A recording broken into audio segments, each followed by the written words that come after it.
우리 교회는 5월 셋째 주일을 온 세대 예배로 드립니다. 그래서 오늘은 좀 복장도 좀 편안하게 가족들과 함께 그렇게 사진도 찍고 또 마당에서 즐거운 시간도 갖고 그런 시간으로 보내게 됩니다.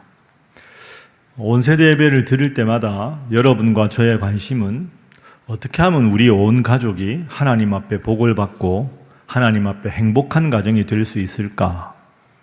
모두의 관심이 이 관심입니다. 내가 하나님 잘 믿고 나뿐 아니라 온 가족이 하나님 잘 믿고 나아가서 하나님이 주시는 큰 복을 받는 그런 행복한 가정, 우리 모든 하나님을 믿는 사람들이 꿈꾸는, 지향하는 그런 가정입니다. 어떻게 하면 하나님께서 복 주시는 그런 가정이 될 수 있을까? 오늘 본문, 가정에 대해서 참 중요한 본문인데 이 본문을 통해서 세 가지 교훈을 지금부터 살펴보겠습니다. 첫 번째는 하나님께 복받는 가정이 되려면 우리가 먼저 하나님을 잘 믿어야 한다 하는 겁니다. 한번 따라해 보시죠. 하나님을 잘 믿는 가정에 하나님은 복을 주신다. 다 알고 계시지요? 제일 기본적인 거 아닙니까? 그래서 오늘 본문에도 1절을 그렇게 시작하고 있습니다. 자, 1절 말씀 우리 함께 1절과 4절 두 절 읽어봅니다. 시작. 여호와를 경외하며 그의 길을 걷는 자마다 복이 있도다. 여호와를 경외하는 자는 이같이 복을 얻으리로다. 아멘. 여호와를 경외하며 그의 길을 걷는 자, 여호와를 경외하는 자. 경외한다는 건 쉽게 표현하면 하나님을 잘 믿는 걸 말하는 거니. 그러니까 하나님을 잘 믿어야 하나님께서 주시는 복을 받는다. 특별히 1절에는 하나님을 믿는다라는 걸 하나님 앞에 예배드린다, 경외한다, 거기다가 더해서 그 길을 걷는다. 그러니까 하나님의 말씀을 듣고 그 말씀을 마음에 새기고 그것을 삶 속에서 실천하는 생활신앙인이 되어야 복을 받는다. 이렇게 말합니다. 일주일에 한 번 예배드리는 거야 사실은 그렇게 어렵지가 않습니다. 여러분 일주일이 몇 시간입니까? 168시간 아닙니까? 그 중에서 주일날 하나님 앞에 예배 딱 한 번 드렸다고 내 할 도리를 다 했다. 이게 얼마나 하나님 앞에 죄송한 일입니까? 하나님은 독생자 예수님을 우리를 위해서 보내주셨는데 우리는 일주일에 한두 시간 정도 아니면 몇 시간 교회에서 보내는 것으로 내가 하나님 믿고 하나님 앞에 할 도리를 다 했다. 그 얼마나 하나님 앞에 죄송하고 불충한 일입니까? 오늘 본문 말씀은 1절에서 여호와를 경외하고 그의 길을 따라 걷는 자라야 복을 누린다. 이렇게 말씀하고 있는 거죠. 여러분은 어떻게 생각하십니까? 너무너무 단순한 것 아닙니까? 하나님 잘 믿어야 복을 받는다는 건 여러분 아마 지금까지 평생 동안 들어보셨을 겁니다. 너무 잘 들어서 또 너무 많이 들어서 너무 익숙해서 이 말씀의 깊은 의미를 우리는 깨닫지 못하고 있습니다. 여러분도 사실은 수십 년 교회 다니신 분들은 본문 보고 제목 보면 아, 오늘 어떤 주제겠다. 사실은 그런 느낌이 오지 않습니까? 그런데 다시 생각하십시오. 그게 아닙니다. 늘 같은 말씀인 것 같지만 같지가 않습니다. 같은 말씀인 것 같지만 늘 새로운 말씀이고 새로운 말씀으로 내가 받아들일 수 있어야 합니다. 왜 그렇습니까? 이 성경은 하나님의 말씀이기 때문입니다. 진리이기 때문이고 살아서 역사하는 말씀이기 때문입니다. 여러분 아마 생각해 보시면 이런 적이 있으실 겁니다. 똑같은 본문인데 내가 너무너무 일이 잘 될 때 읽었던 본문인데 내가 힘들고 어려울 때 똑같은 본문인데 전혀 다른 느낌으로 다가올 때가 있고요. 같은 본문인데 건강할 때 이 본문을 대했을 때와 몸이 많이 안 좋을 때 대했을 때 내가 젊어서 이 본문을 대했을 때 나이 들어서 이 본문을 대했을 때 전혀 느낌이 다르다는 걸 느끼실 겁니다.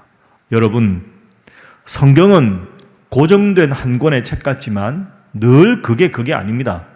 같은 본문이라도 새롭게 들려야 하고 같은 본문을 새롭게 듣고 오늘 나에게 주신 말씀으로 아멘 하는 속에 여러분이 하나님의 말씀에 대해서 그 간절함 속에 은혜가 있고 하나님의 말씀이 여러분 속에 역사하시는 줄로 믿습니다. 같은 말씀이 아니라 늘 새로운 말씀이다. 그러면 5월이 가정의 달이고 오늘 이제 2, 3부 온세대 예배 드리는데 여러분 똑같습니다. 온세대 예배 1년에 2번씩 하는 것도 똑같고 아마 별 문제가 없으면 내년 후년 계속 하겠지요. 오늘도 뻔히 그게 아닙니다. 예배마다 다른 은혜, 말씀마다 새로운 은혜. 그래서 이 말씀을 늘 자주 접하고 말씀을 읽고 마음에 새기고 말씀을 실천하고 그것도 온 가족이 서로를 말씀을 가지고 축복하고 서로 위해서 기도해 줄 때 여러분의 가정에 하나님 주시는 큰 복이 임하는 줄로 믿습니다. 하나님의 말씀은 살았고 운동력이 있다. 그 말씀 기억하시고 늘 새롭게 이 말씀을 받아들이되 여러분이 이 말씀 붙잡고 자녀들을 위해서 축복 기도하고 자녀들은 말씀대로 살게 해달라고 열심히 기도하고 서로가 서로를 격려해서 정말로 말씀 때문에 여러분의 가정에 복과 은혜가 임하는 충만한 능력이 함께하는 가정 되시기를 주님 이름으로 축복합니다.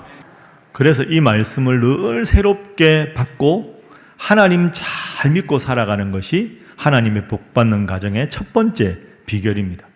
오늘 본문에서 말하는 두 번째 하나님의 복받는 가정의 모습입니다. 한번 따라해 보시죠. 성실하게 일하는 가정에 하나님이 복을 주신다. 자, 오늘 본문 2절 말씀에 잘 나옵니다. 2절 한번 보시죠. 자, 함께 읽어봅니다. 시작. 내가 내 손이 수고한 대로 먹을 것이라 내가 복되고 형통하리로다. 아멘. 저 본문에서 중요한 건 제가 여러분과 과거에도 이 본문으로 말씀을 나누었지만 내가 열심히 내 손이 수고한 만큼 먹는 겁니다. 내가 수고를 이만큼 했는데 이만큼 벌어들이는 것, 그게 복이 아닙니다, 여러분. 하나님은 내가 열심히 일한 만큼 정직하게 그 대가를 누리는 것, 그것이 복이라고 말씀하십니다. 우리가 흔히 잘못 생각하면 저 사람은 뭐 해서 뭐 대박이었다, 대박 났다더라, 크게 뭐 벼락부자가 됐다더라. 여러분, 그게 결코 잘된 게 아닙니다.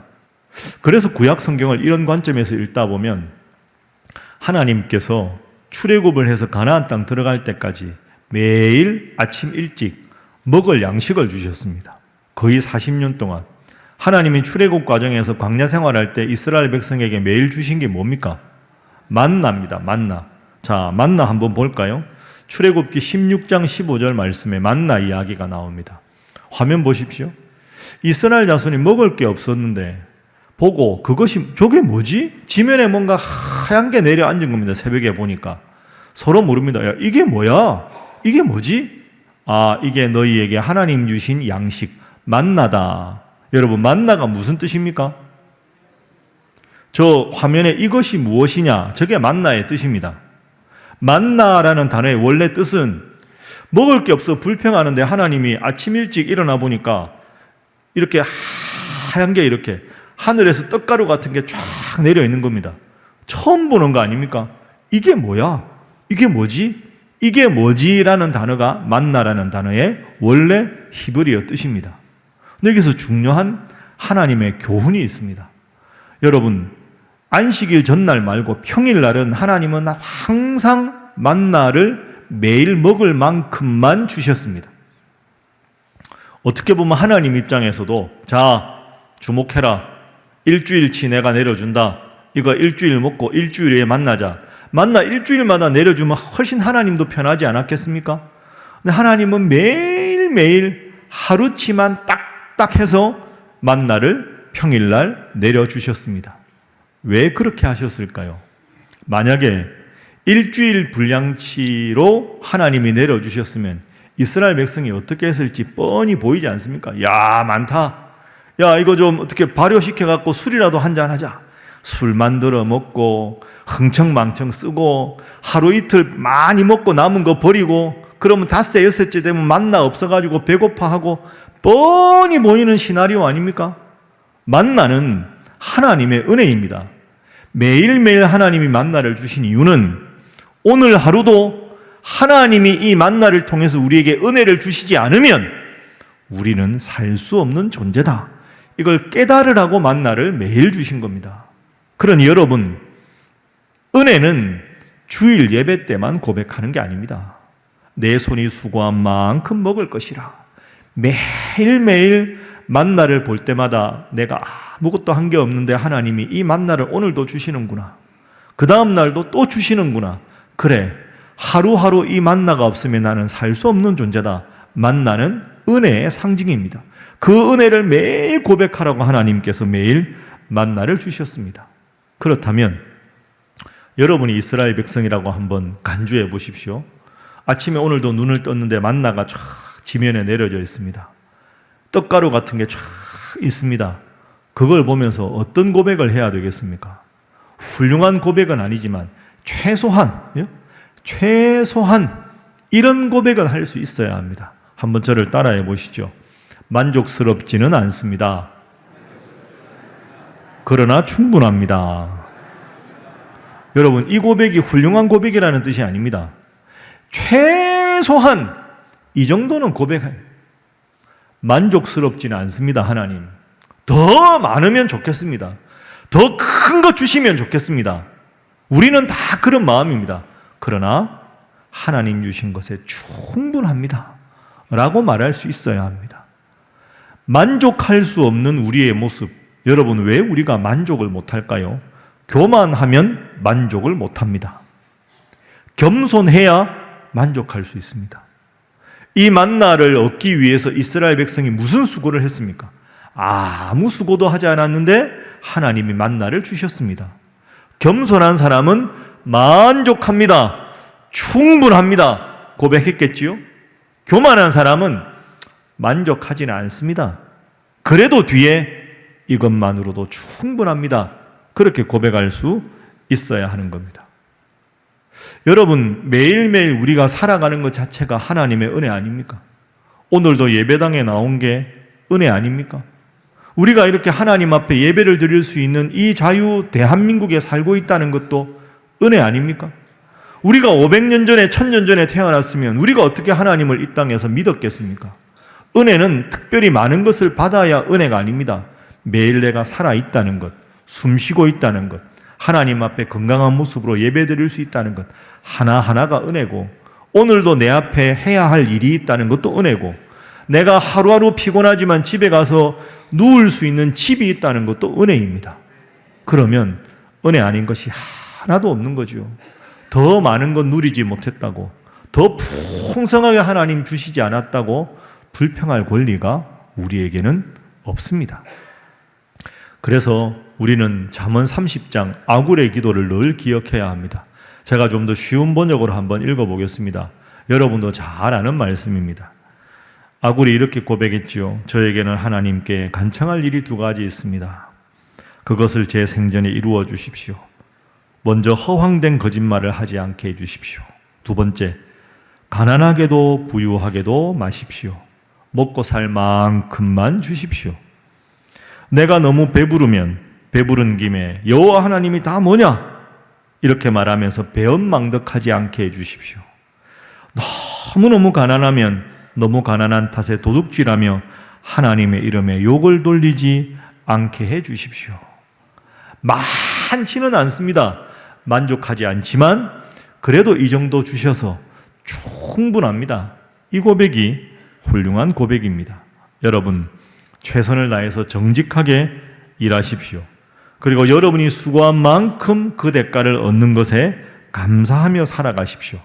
이보다 더 담백하고, 이보다 더 정직하고, 이보다 더 문제가 없는 행복은 없는 겁니다. 범사에 내가 살아가는 모든 것이 하나님의 은혜다 하고 이 고백이 매일매일 여러분의 삶에 행복한 고백이 될 수 있기를 주님 이름으로 축복합니다. 마지막 3번째로 어떻게 하면 우리가 하나님 앞에 복받는 가정이 되느냐? 하나님 잘 믿는 가정, 성실하게 일하는 가정. 3번째는 가족 구성원들이 서로가 다 다르다 하고 각각을 인정하는 가정. 그런 가정에 하나님이 복을 주시는 겁니다. 자녀는 자녀대로, 손자면 손자대로, 손녀면 손자대로, 아빠는 아빠대로 할머니면 할머니대로 다 다르다. 나의 관점에서 보는 게 아니라 각자가 다 하나님 주신 성품이 다르고 재능이 다르고 생각이 다른 걸 넉넉하게 인정하는 것, 그것이 복된 가정, 행복한 가정의 세 번째 비결이라는 거죠. 오늘 본문 말씀에도 잘 나옵니다. 3절 한번 보시죠. 자, 함께 읽어볼까요? 시작. 내 집 안방에 있는 내 아내는 결실한 포도나무 같으며 내 식탁에 둘러앉은 자식들은 어린 감람나무 같으리로다. 아멘. 저 3절이 참 평범한데 여러분 중요한 교훈이 있습니다. 자, 아내를 뭘로 비유했습니까? 결실한 포도나무. 자식들은 어린 감람나무. 저게 중요합니다. 아내가 포도나무라고 해서 자식들을 포도나무, 순 이렇게 표현하지 않습니다. 아내는 포도나무, 자식들은 감람나무. 전혀 다른 나무라는 거죠. 그러니까 아내의 생각이 다르고 남자 입장에서 남편의 생각이 다르고 자녀의 가치관과 생각이 다 다르다는 겁니다. 전부 포도나무가 아니죠. 아내는 포도나무, 자녀는 어린 감람나무. 전혀 품종이 다르고 열매도 다르고 모든 것이 다른 나무다라고 인정하는 데서 행복이 시작된다는 거죠. 제가 미국에 있을 때 그 미국의 한 목사님이 TV 틀다가 설교를 하시길래 그 설교 방송을 보다가 저 참 의미 있는 이야기다 이런 생각을 한 적이 있습니다. 그 목사님이 이렇게 TV에서 설교를 하시는데요. 이렇게 말씀하시는 겁니다. 그분이 이제 나이가 좀 드셨는데 젊을 때 그 집에 아주 그 사랑스러운 딸이 있다는 거죠. 그 딸이 4살 때입니다. 그럼 미국의 부부들 보통 우리나라도 그렇지만 어릴 적부터 그 아이들 방을 따로 주지요.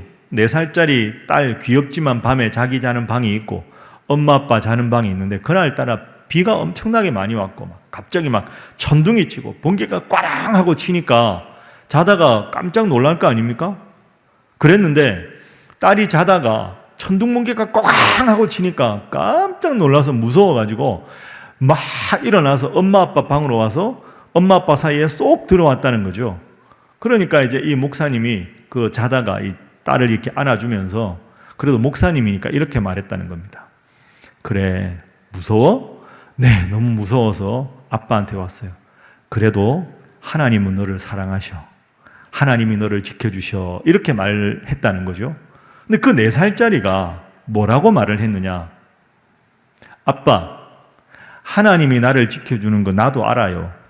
근데 지금 이 순간에는 나를 꼭 안아주실 아빠가 필요해서 왔어요. 이렇게 말을 했다는 거죠. 여러분, 아주 똑똑한 아이 아닙니까? 하나님이 나를 늘 지켜주시는 건 아이들도 압니다.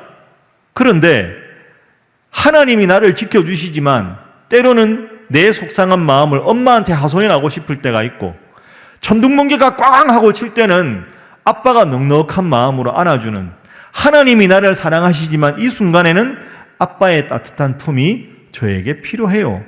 그게 참 맞는 말입니다. 부모가 가끔 착각하는 지점이 여기입니다.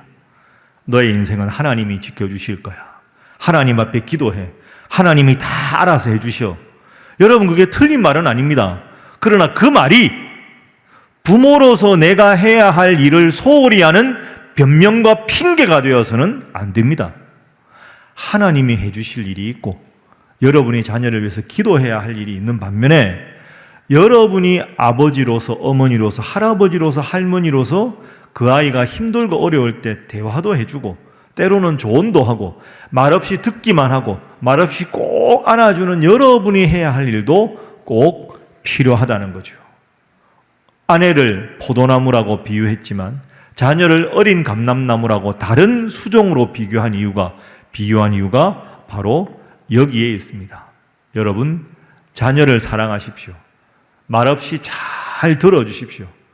열심히 응원해 주십시오. 그래서 여러분의 자녀가 하나님이 그 아이에게 주신 소중한 달란트를 깨닫고 그 달란트로 살아서 하나님도 기뻐하시고 여러분도 자랑스러워하는 여러분의 귀한 자녀들이 되기를 주님 이름으로 축복합니다. 이제 제가 설교 마치면서 미국의 대조적인 두 가문을 여러분들에게 잠시 소개하겠습니다. 아주 대조적인 가문인데요. 먼저 조나단 에드워즈라는 분의 가문입니다. 여러분 조나단 에드워즈라는 분 들어보셨을 텐데 이분은 미국의 18세기 아주 훌륭한 목사님입니다. 미국의 유명한 대각성 운동을 이끌었던 아주 청교도 신앙에 입각한 훌륭한 목사님인데 하나님을 정말 훌륭하게 잘 믿은 목사님으로 미국 역사에서는 참 유명한 그런 분입니다. 근데 이분이 그 아내 사모님 이름이 세라라는 분인데요. 이분이 본인이 믿음이 좋았을 뿐 아니라 자녀들을 위해서 축복 기도를 평생 참 열심히 했습니다. 에드워즈 목사님의 평생의 기도 제목이 이겁니다. 제가 읽어보겠습니다. 하나님, 제 자손 1000대까지 하나님을 경외하고 사랑하는 자손이 되게 하소서. 하나님, 제 자손 1000대까지 하나님을 사랑하고 경외하는 자손이 되게 하소서. 그래서 이 사모님과 자녀가 11명입니다. 자녀가 많죠. 근데 매일 11명 아침마다 가정예배 끝나고 머리에 손 얹고 축복 기도를 해줬답니다. 근데 이 조나단 에드워즈 가문의 그 축복 기도를 받은 그 자녀들이 어떻게 됐느냐? 뭐 세상적으로 성공했다고 다 대단하다 이런 뜻이 아니고요. 그 중에 대학 총장도 있고 변호사도 있고 교수도 있고 국회의원도 있고 손자가 제가 알기로 미국의 부통령까지 되었습니다. 수많은 믿음 생활을 잘해서 잘된 기라상 같은 인물들이 조나단 에드워즈 목사님의 기도, 하나님 잘 믿어서 1000대까지 잘 되는 우리 가문이 되게 해주십시오. 그러니까 에드워즈 목사님 한 분이 아니라 자자손손 믿음 생활 잘하는 훌륭한 분들이 태어났다는 거죠. 그런데 이와 전혀 상반되는 가문이 있습니다. 19세기에 미국의 리차드 더글라스라는 심리학자가 설정한 인물인데요. 맥스 주크라는 사람입니다. 이 사람은 신앙생활도 하지 않고 교육도 하지 않고 그야말로 방치된 삶을 살았습니다. 그러니까 이 사람들의 후손이 어떻게 됐는가 쫙 해서 이 더글라스라는 심리학자가 봤는데요. 범죄자, 음주, 알코올 중독, 빈곤, 윤리적 문제 이런 것들로 점철된 자손들이 계속 나왔습니다. 그러니까 조나단 에드워즈 목사님의 가문과 이 막스 주크라는 가문은 하나님을 잘 믿고 자녀를 위해서 간절히 기도한 가문과 신앙생활과 교육을 전혀 방치한 가문이 당대뿐 아니라 후세들이 어떤 삶을 사는지를 보여주는 단적인 매우 중요한 교훈입니다. 설교 마치면서 제가 유대교 유명한 랍비 벤 시라크가 한 말을 여러분들께 들려드리겠습니다. 벤 시라크가 이렇게 말합니다. 아버지의 축복은 자녀의 가정을 세워주고 딱 기둥 이런 걸 세워주고 어머니의 축복은 그 세워진 기둥, 튼튼한 기둥 사이에 좋은 것들로 채워준다. 한번 따라해 볼까요? 자, 함께 한번 읽어보시죠. 시작. 아버지의 축복은 자녀의 가정을 세워주고 어머니의 축복은 그 가정에 좋은 것들로 채워준다. 그렇습니다.